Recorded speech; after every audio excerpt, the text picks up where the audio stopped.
সকাল বন্ধুরা, কেমন আছো সবাই? আশা করি সবাই খুব ভালো আছো। তো আমিও ভালো আছি। তো সকালবেলা উঠেই যেটা বাসি কাজ হয়, ঘর উঠোন ঝাড় দেওয়া, থালা বাসন মাজা, রান্না করা, এসব হয়ে থাকে। তো যাই হোক, দেখতেই পাচ্ছ আমি ঘর উঠোন ঝাড় দিচ্ছি। তো আজকে রান্নাটা দেরিতে করব। কেন বলো তো? কেননা বরমশাই কাজে যাবে না, আর মাঠে না ধান আছে, ধান শুকাতে হবে।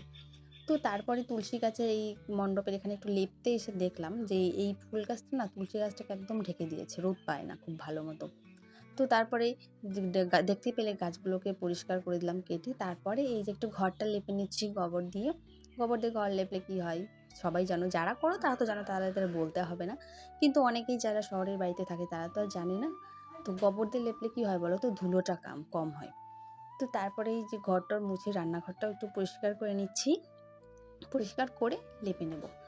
তো তোমাদের একটা গল্প শেয়ার করতে আসলাম আজকে। তো গল্প না, রিয়েলি এটা সত্যি কথা একদম। তো গল্পটা হচ্ছে, আমার যখন বিয়ে হয় কি বিয়ের আগে, তো আমি জানতাম না যে আমার বর কিন্তু আমার এক পক্ষ থেকে দাদা হয়। সত্যি সেটা আমি বিয়ের পরে জানি। কারণ আমার যিনি জেঠি শাশুড়ি আছে, তো উনি হচ্ছে আমার বাবার হচ্ছে মানে আমার পিসির হলো ননদ। তো আমার বাবার আবার পিসিটা নিজের বোন না, মানে মামাতো বোন। তো যখন আমাকে ওরা দেখতে যায় তখন আমার পিসি এসছিল, মানে শ্বশুর বাড়ি থেকে বাবার বাড়িতে এসেছিলো, তখন তারপরে আমাদের বাড়িতে খবর পেয়ে আসে। তখন আমার পিসি বলে যে হচ্ছে ইসলামপুর থেকে দেখতে আসছে। ইসলামপুর তো আমার একটা ননদের বাড়ি, ঠিক আছে, ননদের বাড়ি এরকম বলতেছে আর কি, গল্প করতেছে। তো যাই হোক, সেই পিসির মুখে শুনি। তো তারপরে এর মধ্যে আর কোনো খবরাখবর হয়নি, কোনো কথাবার্তা হয়নি।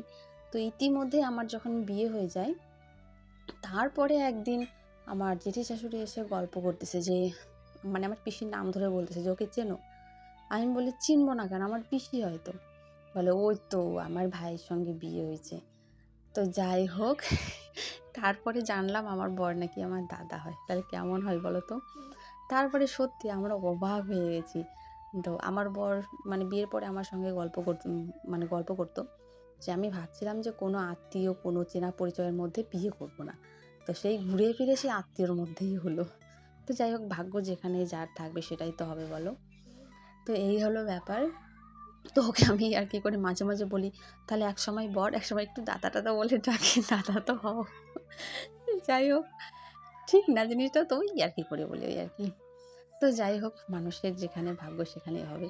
তো গল্প করতে করতে দেখো এই যে খাওয়া দাওয়া হয়ে গেল। রান্না করলাম সয়াবিন, আর কি করলাম, শাক ভাজা।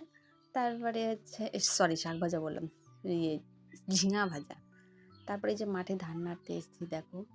আরও তোমাদের কাছে অনুরোধ থাকলো যে তোমরা কন্টিনিউ আমার ভিডিও দেখতে থাকো। আমার সব রকম সুখ দুঃখ তোমাদের সঙ্গে শেয়ার করব।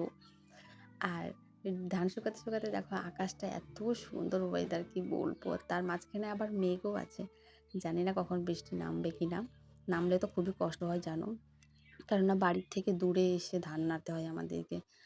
তো তারপরে বিকেল হয়ে গেছে, ধান শুকিয়ে গেছে, আর যা গরম রে বাবা রে বাবা। সে ধানগুলো একদম বস্তায় ভরে দিচ্ছি। তো এগুলো বস্তায় ভরে তারপর আবার বাড়িতে নিয়ে যাওয়া হবে।